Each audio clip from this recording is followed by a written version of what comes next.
சாய்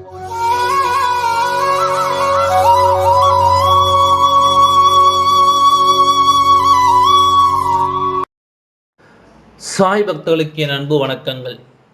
ஓம் சாய்ராம். என் அன்பு குழந்தை, நீண்ட நேரத்தில் நீ எதிர்பார்த்திருக்கும் செய்தியை உன்னிடத்தில் நான் சேர்க்க வந்தேன்.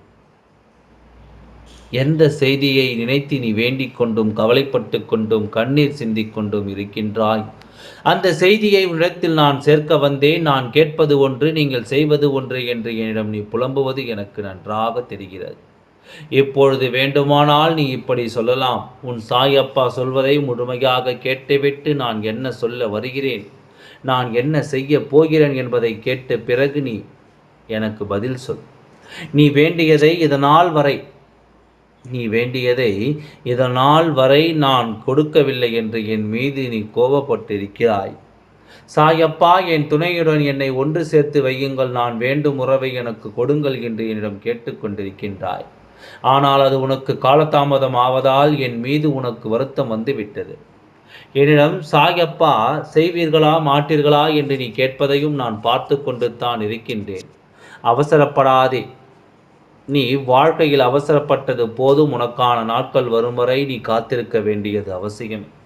இதை எதிர்பார்த்து காத்திருக்கின்றோமோ அதை உன் கரங்களில் கிடைக்க தாமதம்தான் ஆகும். என் சாயப்பா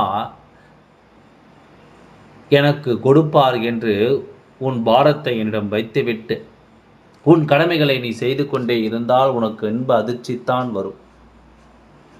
ஒரு நாள் உன் முன்னே வந்து உன் துணை நிற்கும். நீ வேண்டிய உறவு உன் கரங்களை பிடிக்க உன்னை தேடி வருமானால் அதை விட்டுவிட்டு நீ உன் சுமைகளை நீயே சுமந்து கொண்டு எப்போது நடக்குமா, நாளை நடக்குமா, நாளை மறுநாள் நடக்குமா என்று வேதனையுடனே நின்ற இடத்தில் நின்று கொண்டிருந்தால் எப்படி அது உன்னை தேடி வரும்? குழந்தையே, எப்போதும் பொறுப்பை என்னிடம் ஒப்படைத்து விடு. நீ கவலைப்படுவதை விட்டுவிடு. எனக்கு எதுவாக இருந்தாலும் நல்லது செய். உன் சாயப்பாவிற்கு தெரியும் என்று என்னிடம் ஒப்படைத்து விட்டால், எனக்கு பொறுப்புகள் அதிகமாகி விட்டால் அதை நான் சீக்கிரமாக சரிவர செய்து முடிப்பேன்.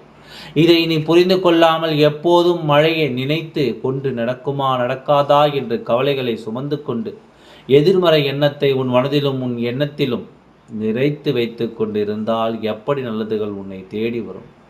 அம்மா சொல்வதை புரிந்து கொண்டாயா? அப்பா சொல்வதை கேட்டு கொண்டாயா? இந்த நேரத்திலும் நான் உன்னிடம் ஒன்று சொல்ல வந்தேன். உன்னை பிரிந்து வாழும் உன் துணை உன்னிடம் பேசாது. உன் துணை இப்போது ஒருவரை உயிருக்கு மேலாக நினைத்து கொண்டிருக்கிறார். அவர் யார், எப்படி உன் துணையின் மனதில் இடம் பிடித்தார் என்பதை பற்றி சொல்ல வந்தேன். உன் துணை இந்த நேரத்தில் உயிருக்கு மேலாக நினைக்கும் நபரை நம்பி சென்றவர்கள் நம்பிக்கை துரோகம் செய்துவிட்டு நடுத்தெருவில் அனாதையாக நின்ற உன் துணைக்கு ஆதரவு கொடுத்து அவருக்கு வாழ்க்கையின் வழிகளை காட்டி அவருக்கு இப்பொழுது ஆறுதலாகவும் உதவி செய்து வாழ்க்கைக்கு வழிகாட்டி அவர்கள் மீது மதிப்பும் மரியாதையையும் அவர்களுக்கு உயிருக்கு மேலாகவும் உன் துணை நினைத்து வருகிறார்.